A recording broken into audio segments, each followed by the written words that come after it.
നമസ്കാരം. മലയാളി വാർത്തയിലേക്ക് സ്വാഗതം. ഈ നിമിഷം വരുന്ന ഏറ്റവും പ്രധാനപ്പെട്ട വാർത്തയിലേക്ക് പോവുകയാണ്.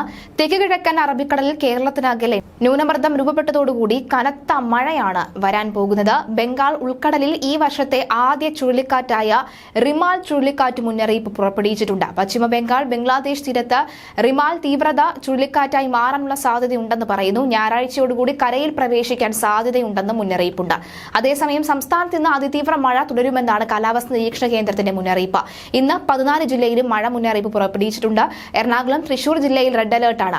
പത്തനംതിട്ട, ആലപ്പുഴ, കോട്ടയം, ഇടുക്കി, പാലക്കാട്, മലപ്പുറം, കോഴിക്കോട്, വയനാട് ജില്ലയിൽ ഓറഞ്ച് അലർട്ട് പ്രഖ്യാപിച്ചു. തിരുവനന്തപുരം, കൊല്ലം, കണ്ണൂർ, കാസർഗോഡ് ജില്ലയിൽ യെല്ലോ അലർട്ട് മുന്നറിയിപ്പാണ് നൽകിയിട്ടുള്ളത്. സംസ്ഥാനത്ത് അടുത്ത 2 ദിവസം കൂടിയ മഴ മുന്നറിയിപ്പ് നൽകിയിട്ടുള്ളൂ. നാളെ പത്തനംതിട്ട, കോട്ടയം, ഇടുക്കി ജില്ലയിൽ ഓറഞ്ച് അലർട്ടാണ്. തിരുവനന്തപുരം, കൊല്ലം, ആലപ്പുഴ, എറണാകുളം, തൃശൂർ, പാലക്കാട് ജില്ലയിൽ മഞ്ഞ അലർട്ടാണ്. അതേസമയം കോട്ടയത്ത് മീൻ പിടിക്കാൻ പോയി കാണാതായ യുവാവിന്റെ മൃതദേഹം കണ്ടെത്തി. ഓണം തുരുത്ത് മാങ്ങോട്ടുകുഴി സ്വദേശി വിമോദ് കുമാറാണ് മരിച്ചത്.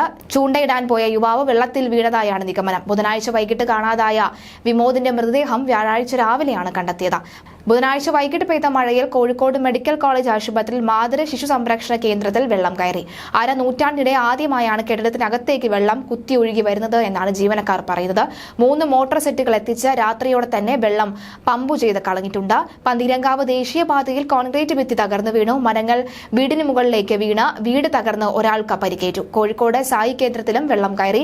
കൊച്ചിയിൽ താഴ്ന്ന പ്രദേശങ്ങളിൽ അതിവേഗം രൂപപ്പെട്ട വെള്ളക്കെട്ട് ഒഴിഞ്ഞു പോകാതെയായതുകൂടി ജനങ്ങൾ വലഞ്ഞു. Vyttila, Edappally, SRM road, Jawaharlal Nehru stadium, link road, Kaloor Azad road, Palarivattom, MG road, KSRTC stand പരിസരം, കാക്കനാട് ഇൻഫോ പാർക്ക് പരിസരം തുടങ്ങിയിടത്തെല്ലാം തന്നെ വെള്ളക്കെട്ട് രൂക്ഷമായി തന്നെ രൂപപ്പെട്ടിട്ടുണ്ട്. നഗരത്തിലെ കച്ചവട സ്ഥാപനങ്ങളിലും വെള്ളം കയറി. മഴ കുറഞ്ഞതോടുകൂടി വെള്ളക്കെട്ടിന് കുറവുണ്ട്. തിരുവനന്തപുരത്ത് മഴയ്ക്ക് നേരിയ ശമനമുണ്ട്.